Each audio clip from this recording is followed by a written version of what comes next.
Olá! Bora desvendar hoje duas das forças que mais estão transformando a tecnologia: inteligência artificial e Web3. De um lado, a gente tem uma inteligência que aprende com absolutamente tudo que a gente faz online. Do outro, uma nova internet que promete devolver o controle pra gente. Parece um conflito, né? Mas a gente vai ver que, na verdade, essa é a combinação mais poderosa para o nosso futuro digital.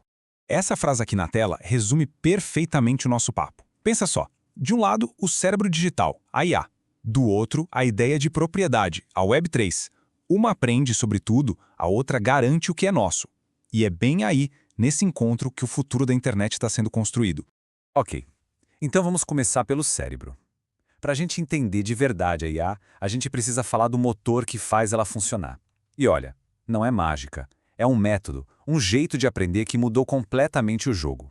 Exato, é o famoso aprendizado de máquina ou machine learning.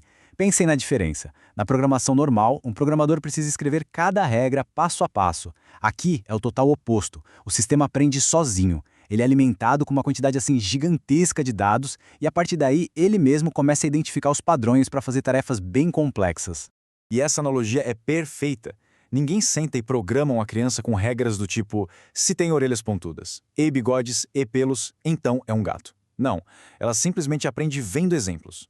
A IA faz a mesmíssima coisa, só que analisando milhares, milhões de fotos para aprender a reconhecer um gato novo, mesmo um que ela nunca tenha visto antes.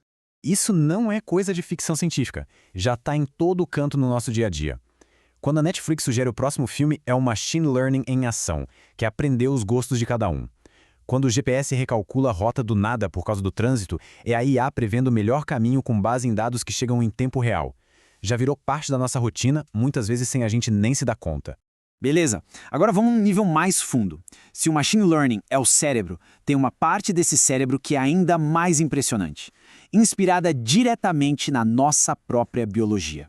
É o tal do Deep Learning, ou aprendizado profundo. É aqui que entram as redes neurais artificiais, que basicamente tentam imitar o jeito que os nossos neurônios se conectam. A palavra-chave aqui é profundo, que significa que tem muitas camadas de neurônios processando a informação, uma depois da outra. Agora, o que é fascinante de ver aqui é como a informação é quebrada em etapas. Uma rede neural não vê um rosto de uma vez só. A primeira camada só consegue ver coisas bem simples, tipo linhas e cantos. A camada seguinte já junta essas linhas para formar padrões. A terceira já consegue identificar um olho, um nariz. E só lá no final, a última camada junta tudo e diz: opa, isso é um rosto. É um processo que vai do simples para o complexo, sabe? Essa metáfora do time é excelente. Cada camada ou cada jogador é especialista numa parte pequena da tarefa. Nenhum jogador sozinho entende o jogo inteiro, mas, passando a informação para frente de forma organizada, o time consegue um resultado incrível, como reconhecer uma imagem ou até traduzir um idioma inteiro. Mas por que tudo isso explodiu justamente agora? Bom, são dois motivos principais. Primeiro, o combustível, dados. A internet gerou uma quantidade de dados que a gente nem consegue imaginar, e isso serve para treinar esses modelos. E segundo, o motor, o poder de processamento. As placas de vídeo, as GPUs, que antes eram só para games, se mostraram perfeitas para fazer os cálculos das redes neurais, acelerando tudo de um jeito absurdo.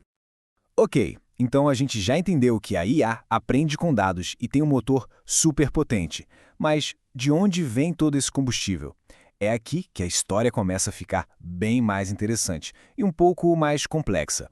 A resposta é a gente. A IA aprende com a gente. Ela observa o nosso comportamento digital, cada clique, cada curtir, cada busca que a gente faz no Google, tudo isso vira dado para treinar a máquina. A IA, no fundo, virou um espelho que reflete nossos interesses, nossos desejos e, principalmente, a nossa atenção. E aqui está o ponto central da internet que a gente conhece, a Web 2.0. Usamos redes sociais, buscadores e e-mails que parecem ser de graça. Só que o pagamento acontece, só que com uma moeda invisível, nossos dados. As grandes empresas coletam esses dados para treinar suas IAs e, claro, vender publicidade direcionada. É aquela história, né? Se o serviço é grátis, o produto somos nós.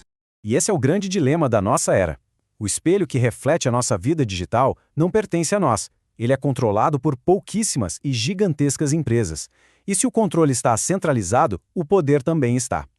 É isso que nos leva para a próxima grande virada de chave da internet.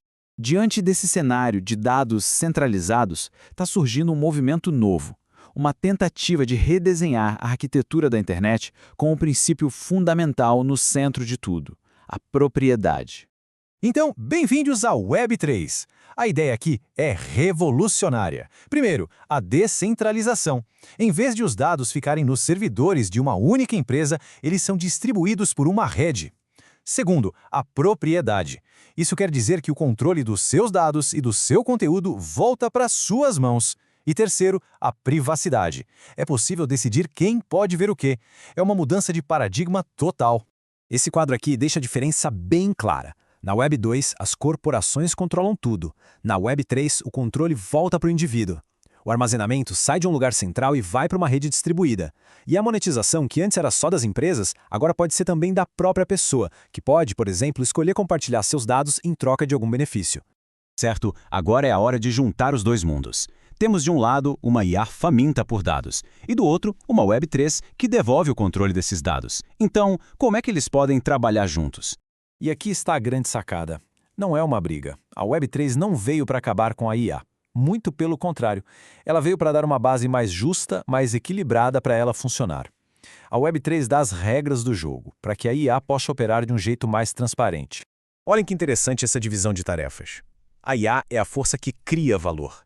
Ela personaliza nossa experiência, automatiza processos, produz conteúdo novo. Já a Web3 é a força que distribui esse valor de volta. Ela usa tecnologias como blockchain para registrar quem é o dono de quê, para distribuir recompensas e para garantir a propriedade. Uma cria, a outra legitima o que foi criado. E como isso funciona na prática? Vamos lá. Uma IA pode gerar uma obra de arte digital incrível. Aí a Web3, através de um NFT, garante que o criador tenha um certificado digital que prova a autoria e a propriedade. Outro exemplo, uma IA pode personalizar conteúdo para a gente, mas em vez de usar cookies que rastreiam tudo, ela pode analisar a atividade pública e anônima de uma carteira digital, ou seja, é personalização com privacidade. Portanto, a grande mudança de mentalidade é essa aqui.